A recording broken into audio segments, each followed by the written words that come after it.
बहुत पुराने समय की बात है, जब जीवन सरल था। लोग पेड़ों के नीचे बैठकर ध्यान करते थे और चंद्रमा की शीतल रोशनी में आत्मा को महसूस करते थे। उस युग में मनुष्य अपने भीतर झांकता था और वहीं से शुरू हुआ ऑरा का रहस्य। ऑरा एक सटल एनर्जी फील्ड है जो हर जीवित प्राणी के शरीर के चारों ओर फैला होता है। यह कोई कल्पना नहीं, बल्कि अनुभव की जाने वाली शक्ति है। हमारे थॉट्स, इमोशंस और बॉडी कंडीशन मिलकर इस ऑरा को बनाते हैं। यह ऑरा हर पल बदलती रहती है। जैसे जैसे हमारी सोच और भावना बदलती है, वैसे वैसे ऑरा का रंग, घनत्व और प्रभाव भी बदलता है। कभी कभी हम किसी व्यक्ति से मिलते हैं और बिना कोई कारण के उसे पसंद या नापसंद करने लगते हैं। असल में हम उसके शब्दों या चेहरे से ज्यादा उसकी ऑरा को फील करते हैं। ऑरा उस व्यक्ति की इंटरनल एनर्जी का रिफ्लेक्शन होती है। जब किसी की ऑरा प्योर और ब्राइट होती है तो उससे मिलने पर शांति महसूस होती है। लेकिन अगर ऑरा हैवी या डिस्टर्ब्ड हो तो बेचैनी, डर या घुटन जैसी भावना आने लगती है। प्राचीन समय के साधु संत अपनी ऑरा को इतना पावरफुल बना लेते थे कि उनके पास बैठते ही मन शांत हो जाता था। ऑरा सिर्फ एक रोशनी नहीं, बल्कि आत्मा की भाषा है।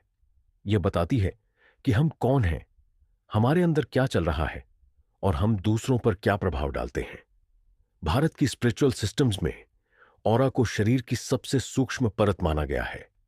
यह परत केवल हमारी स्किन के पास नहीं होती, बल्कि कई फीट तक हमारे चारों ओर फैल सकती है। योग और तंत्र की परंपराओं में कहा गया है कि ऑरा मुख्य रूप से हमारे 7 चक्रों से निकलने वाली ऊर्जा से बनती है। हर चक्र हमारे शरीर के किसी ना किसी हिस्से से जुड़ा होता है। जैसे रूट चक्रा हमारे मूलाधार से, हार्ट चक्रा हमारे इमोशन से और क्राउन चक्रा हायर कॉन्शियसनेस से जुड़ा होता है। जब ये चक्रास बैलेंस्ड और एक्टिवेटेड होते हैं, तब ऑरा स्ट्रांग, लुमिनस और मैग्नेटिक हो जाती है। लेकिन जैसे ही कोई चक्रा ब्लॉक्ड होता है, ऑरा में क्रैक्स, डलनेस और नेगेटिविटी आने लगती है। इसीलिए एंशिएंट योगीज और सेजेस अपने एनर्जी सिस्टम को बैलेंस करने के लिए ध्यान, प्राणायाम और मंत्रा चांटिंग करते थे। उनका मानना था कि ऑरा जितनी साफ और स्टेबल होगी, व्यक्ति उतना ही शांत, बुद्धिमान और आत्म साक्षात्कार के करीब होगा। मॉडर्न साइंस भी अब ऑरा को रिकॉग्नाइज कर रही है। किरलियन फोटोग्राफी जैसे टूल्स से यह साबित किया गया है कि इंसानों के आसपास कुछ प्रकार की इलेक्ट्रोमैग्नेटिक एनर्जी होती है जो उनके इमोशन और हेल्थ के साथ बदलती रहती है। यानी जो बात हमारे पूर्वज हजारों साल पहले समझ गए थे, वह अब विज्ञान धीरे धीरे साबित कर रहा है। ऑरा दिखती नहीं है, लेकिन महसूस की जा सकती है। ध्यान की गहराई में जब माइंड पूरी तरह शांत हो जाता है, तो हम न केवल अपने भीतर की आवाज सुन सकते हैं, बल्कि अपने चारों ओर की एनर्जी को भी अनुभव कर सकते हैं। कुछ लोग नेचुरल ऑरा रीडर्स होते हैं। उन्हें रंग, चमक और ताप जैसी सटल सेंसेशंस दिखाई देती हैं।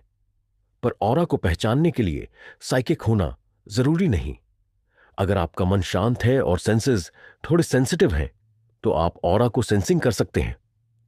उदाहरण के तौर पर, जब आप किसी कमरे में जाते हैं और अचानक वहां भारीपन, उदासी या खुशी महसूस होती है, तो वह उस स्थान की ऑरा होती है। किसी व्यक्ति से बात करते समय आप सिर्फ उसकी आवाज नहीं सुनते, आप उसकी फ्रीक्वेंसी भी अब्सॉर्ब करते हो। उसकी ऑरा आपके एनर्जी फील्ड को टच करती है। ऑरा को ऑब्जर्व करने के लिए नेचर से जुड़ना बहुत जरूरी है।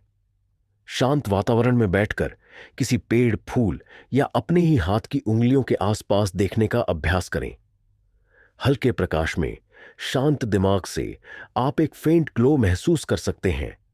That's the beginning. कुछ योगी और साधक हाथों को रगड़कर और फिर उन्हें धीरे धीरे दूर ले जाकर 2 एनर्जी फील्ड्स के बीच की हलचल को महसूस करते हैं। वह सेंसेशन, वह मैग्नेटिज्म, वही ऑरा है। जैसे जैसे आप अभ्यास करते जाते हैं, ऑरा की सेंसिटिविटी बढ़ती जाती है। ऑरा को देखना उतना जरूरी नहीं जितना उसे समझना और महसूस करना है, क्योंकि इसका असली उद्देश्य है इनर क्लैरिटी, इमोशनल अवेयरनेस और स्पिरिचुअल प्रोटेक्शन। हम अक्सर सोचते हैं कि हमारे जीवन में जो कुछ घट रहा है वह केवल कर्मों या किस्मत का नतीजा है, लेकिन बहुत बार यह हमारी ऑरा का सीधा प्रभाव होता है। ऑरा यानी हमारी सुबल एनर्जी हमारे आसपास के लोगों, घटनाओं और परिस्थितियों को आकर्षित करती है। जैसे एक चुंबक लोहे को खींचता है, वैसे ही हमारी ऑरा वैसी ही एनर्जी को अपनी ओर खींचती है जैसी वह स्वयं है। अगर किसी की ऑरा भारी, नकारात्मक और टूटी हुई होती है, तो उसका जीवन भी वैसे ही अनुभवों से भर जाता है, जैसे असंतोष, असफलताएं, झगड़े और अकेलापन। वहीं अगर ऑरा स्पष्ट, हल्की और ऊर्जावान होती है, तो व्यक्ति के जीवन में शांति, स्पष्टता और समृद्धि धीरे धीरे आने लगती है। ऑरा एक तरह से हमारी अनसीन लैंग्वेज है, जो बिना बोले दूसरों को सब कुछ बता देती है कि हम कौन हैं और हमारे भीतर क्या चल रहा है। रिश्तों में भी ऑरा का बहुत बड़ा योगदान होता है। कभी कभी दो लोग पहली ही मुलाकात में बहुत अच्छे दोस्त बन जाते हैं, क्योंकि उनकी ऑरा आपस में रेजोनेट करती है। वहीं कुछ लोग होते हैं जो चाहे कितना भी प्रयास करें, एक दूसरे को समझ नहीं पाते, क्योंकि ऑरा का मेल नहीं होता।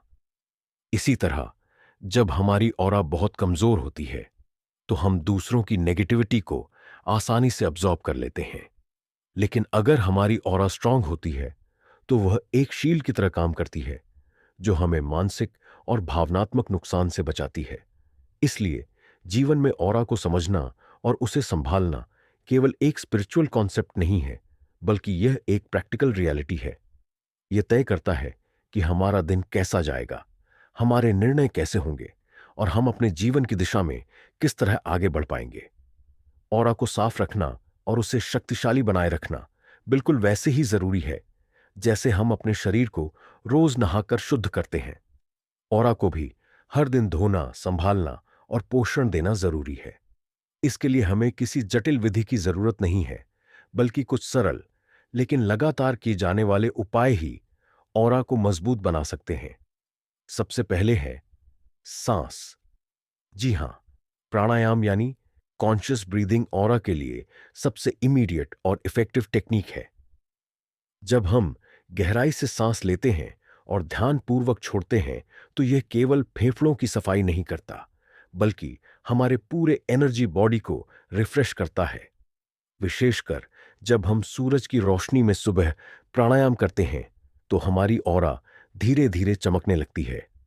ध्यान यानी मेडिटेशन ऑरा के लिए वरदान है। जब हम 10 से 15 मिनट भी डेली साइलेंस में बैठते हैं, तो भीतर की एनर्जी स्थिर हो जाती है और ऑरा में क्रैक्स भरने लगते हैं। विशेषकर ऐसे ध्यान जो मन को ऑब्जर्व करने की कला सिखाते हैं, जैसे सोहम या ब्रह्म ध्यान, वो ऑरा की फ्रीक्वेंसी को एलिवेट कर देते हैं। प्रकृति से जुड़ना भी ऑरा को हील करता है। जमीन पर नंगे पांव चलना, पेड़ों के पास बैठना, नदियों के किनारे ध्यान करना, यह सब ग्राउंडिंग टेक्निक्स हैं जो ऑरा को फिर से ऊर्जा से भर देती हैं। अर्थ की नेचुरल फ्रीक्वेंसी हमारी बॉडी की फ्रीक्वेंसी से अलाइन होती है और ऑरा को शांत बनाती है। ऑरा को संरक्षित रखने के लिए एक एंशिएंट मेथड है नमक स्नान। सप्ताह में 1 या 2 बार बाल्टी के पानी में थोड़ा सा सेंधा नमक मिलाकर स्नान करना ऑरा को नेगेटिव एनर्जी से साफ करता है।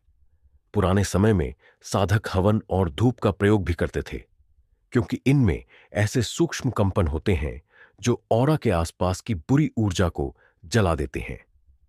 ऑरा को मजबूत करने का एक और सीधा तरीका है अपने थॉट्स को चेक करना। दिन भर में हम क्या सोचते हैं, किसके बारे में सोचते हैं और कैसे सोचते हैं, यही ऑरा का रंग तय करता है। जितना अधिक हम ग्रेटफुल, शांत और दयालु सोच रखेंगे, उतनी ही हमारी ऑरा डिवाइन और मैग्नेटिक बनेगी। जब हम दिन भर लोगों से मिलते हैं, किसी से बात करते हैं, कहीं जाते हैं, तब हम सिर्फ शब्दों या कामों का आदान प्रदान नहीं करते, हम एनर्जी का भी आदान प्रदान करते हैं। हर व्यक्ति अपने साथ एक विशेष प्रकार की एनर्जी लेकर चलता है, और अगर हमारी ऑरा मजबूत नहीं होती, तो हम अनजाने में उस एनर्जी को अब्जॉर्ब कर लेते हैं। ये चीजें न तो दिखती हैं, न ही तुरंत समझ आती हैं, लेकिन असर बहुत गहरा छोड़ती हैं। कभी कभी हम किसी से मिलते हैं और उस मुलाकात के बाद अचानक थका हुआ महसूस करते हैं, मन उदास हो जाता है या मन में अजीब सी घबराहट होती है, हम सोचते हैं कि शायद ये हमारी तबीयत का असर है, लेकिन असल में ये उस व्यक्ति की ऑरा का प्रभाव होता है जो हमारी ऑरा को टच कर गया होता है। ऐसे लोग, जिन्हें एनर्जी वैम्पायर्स कहा जाता है, वो अपने दुख, गुस्से या जलन से दूसरों की एनर्जी चूस लेते हैं और खुद भी अनजाने में भारीपन फैला देते हैं। इससे बचने के लिए पहली चीज जो जरूरी है वो है अवेयरनेस। अगर हमें समझ में आने लगे कि कौन व्यक्ति हमारी एनर्जी ड्रेन करता है और कौन हमें अपलिफ्ट करता है, तो हम धीरे धीरे अपने रिश्तों में क्लैरिटी लाना शुरू कर सकते हैं। ऑरा को सुरक्षित रखने का सबसे सटीक तरीका है बाउंड्रीज। हर बार हां कहना ऑरा को कमजोर करता है। कभी कभी ना कहना ऑरा को बचा लेता है। दूसरी बात, जब भी किसी नकारात्मक व्यक्ति से मिलना हो तो भीतर ही भीतर खुद को डिवाइन लाइट से घेर लो। एक लाइट को विजुलाइज करो जो तुम्हारे पूरे शरीर को प्रोटेक्ट कर रही है। उस एनर्जी को फील करो और मन ही मन कहो, मैं केवल प्रेम, शांति और सत्य की ऊर्जा को ही ग्रहण करता हूं, बाकी सब लौटा देता हूं। ये भावना ऑरा को एक मजबूत कवच दे देती है।